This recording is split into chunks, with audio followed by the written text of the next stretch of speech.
Kakam khat Shyiap bat kakam timau ketika kakam kabla rembha kabla long ru kalat kawai kaji nakam takin song jong kene kejela. Bat ki babon hi ki bat ti Shyiap bat khat mau lan ti mau ki dei ki bakamai nam ta ka yeng ka sam nakam ta ka jik im gamal ka sngi ke jongki. Hanrei ka Forest Department lembaga MMDR Concession Act aja kan riu kalam mana ye ki brio ki bat ti Shyiap bat ki bat ti mau.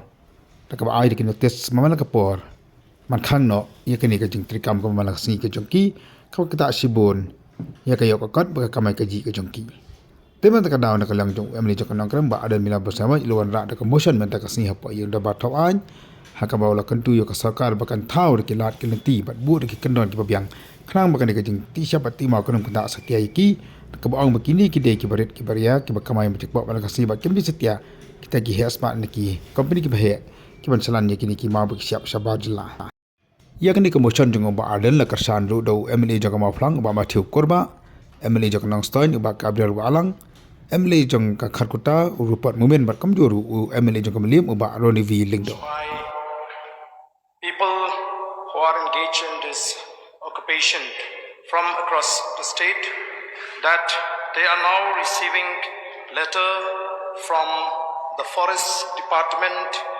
declaring that their activities are illegal. So, sir, we know that, as I've said, that this has been a source of livelihood to tens of thousands of families across the state. And it is also a matter of fact that these mining areas are not cultivable land, and when people they are engaging in these mining activities, they are involved with a traditional method of mining. So I would also like to bring to the notice of the government that the land holding system in our state, as we know, is very peculiar, and most of those mine owners, they are holding a very small scale of land, not a large scale of land. So therefore, sir, the decision of the government to declare this occupation, which the people have been carried out for quite a number of years, will be as good as terminating their occupation. So, sir, I have gone through the rules of this Meghalaya Minor Mineral Concession Rules 2016, and if we are to make our people go by the rules, then I'm afraid that most of the people will not be able to do it, and ultimately they have to leave this occupation. So, sir, therefore I feel that it would be appropriate on the part of the government if the government, instead of equating the sand and stone mining with the coal mining, they should come out with a specific guideline for the people in order to be able to allow them to carry out their mining activities. So I've also gone through one court observation as far as the traditional mining is concerned. So I think if we take in this line, it will be helpful for the government to bring out guidelines for the small scale sand and stone miners in the state, so that they can continue to earn their living through this occupation. So there is a case in a high court between Shri versus the state of Meghalaya and others, and according to this observation, I could say that there is a possibility for the government to find a way how to help these small scale sand and stone miners. And it has been observed that according to this ruling, sir, observation of the court, that the traditional activities of local inhabitants of the state of Meghalaya, excavating, this is a matter of limestone, but I mean to we can take in this line if we are really concerned about the problem of these small-scale sand and stone miners.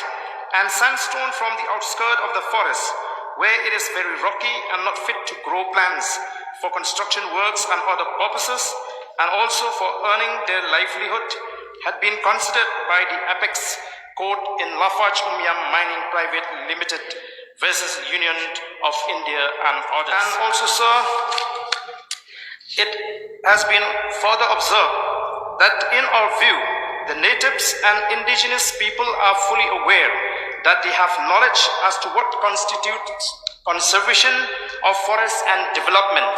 They equally know the concept of forest degradation. They are equally aware of systematic scientific exploitation of limestone mining without causing of environment degradation. However, they do not have the requisite wherewithal to exploit limestone mining in a scientific manner. These natives and indigenous people know how to keep the balance between economic and environment sustainability. So, the apex court further observed that the land of the nature, where the local inhabitants have been carrying traditional activities of excavating sandstone, is not a forest within the meaning of forest as defined by the honorable apex court in T.N. Goda Varman Tiru Mulpa case. So, moreover, from the ratio decidency of Lafarge Umiam Mining Private Limited, it is clear that the apex court did not put any embargo on the continuation of traditional excavation and transportation of limestone and sandstone. That means the Supreme Court has not completely banned on the continuation of traditional excavation and transportation of limestone and sandstone from the areas aforesaid, and also further the apex court already held that the aforesaid areas are not foreseen. Hence, the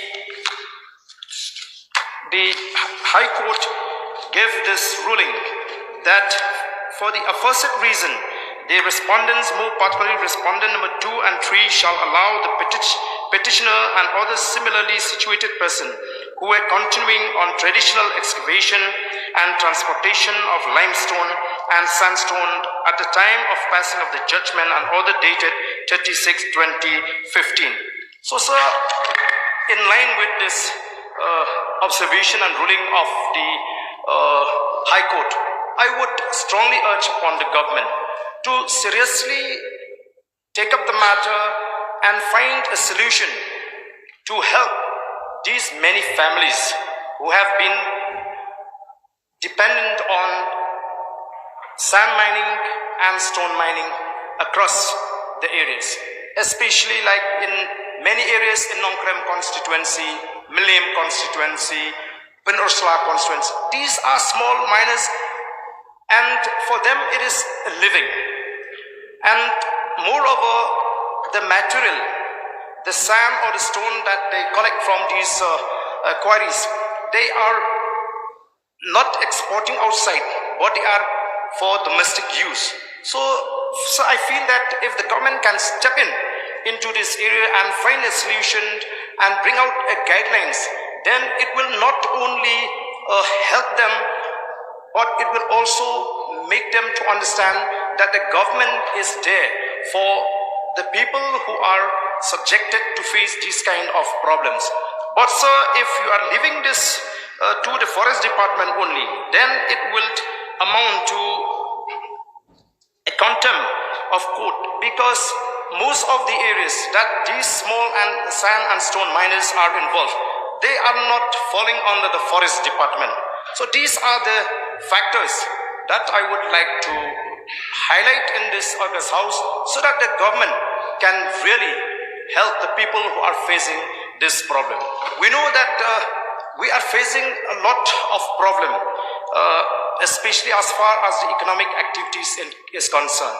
So if the government decide to leave this issue, then it will definitely affect the tens of thousands of families who are depending their livelihood on this very occupation, sir. So I don't want to talk much, sir, because I feel that the observation of the court itself is enough for us to draw a line and to bring out a policy or a guideline so that we will help the people to continue in this occupation. So therefore, with this few words, sir, I hope I've been able to send my message across the government so that they can understand that the people, as of today, they are really face problems with the intervention of the forest department as far as this sandstone small scale miners are concerned. For allowing me to take part on the discussion to the problem faced by local small scale sand and stone miners in the state. Yes, sir. The people in my constituency adjacent to Malim, where sand mining has been on for so many years and stone mining as well, they are small miners, sir. They only use manual labor to break down the big stone so that they can get stone chips and sell to the people who require them. This manual labor will not create so much problem to the environment, as these people have been earning their livelihood since time immemorial. So the people of Kyntu, they have approached me to take up the matter with the government, since this is the best place to take up the issue faced by the people. So I would urge the government to kindly look into the matter and help the people of the state who has been earning their living through this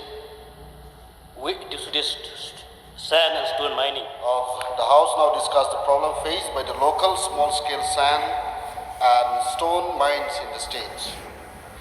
Sir, I talk about my constituency.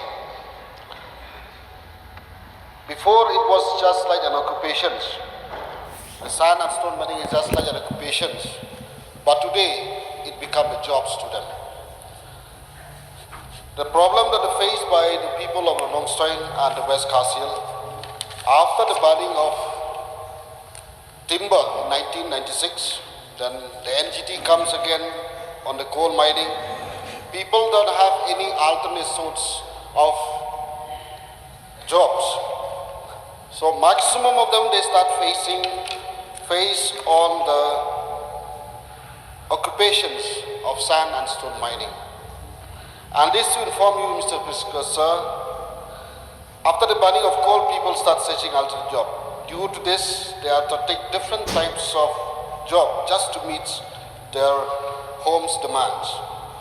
Therefore, some of them takes the local stone quarry and stone crusher and stone manual crusher. Their business is meant to consume locally.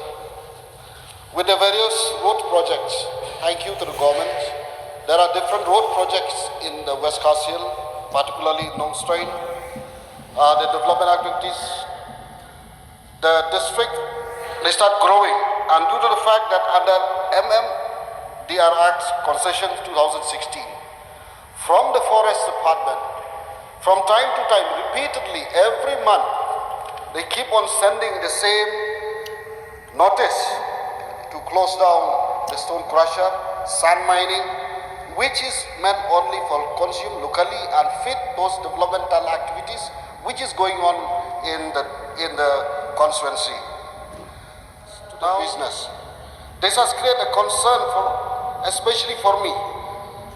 Many a times I have met them a number of times and they keep on saying, this is their only main income. Discuss the problem faced by the local small scale sand and stone mines in the state, brought by Arden, MLA from Nongkrem.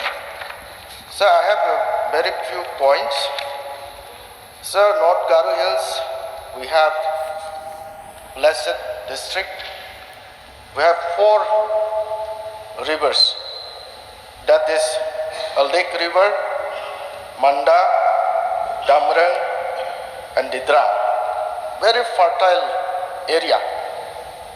At the same time, we have plenty of sand.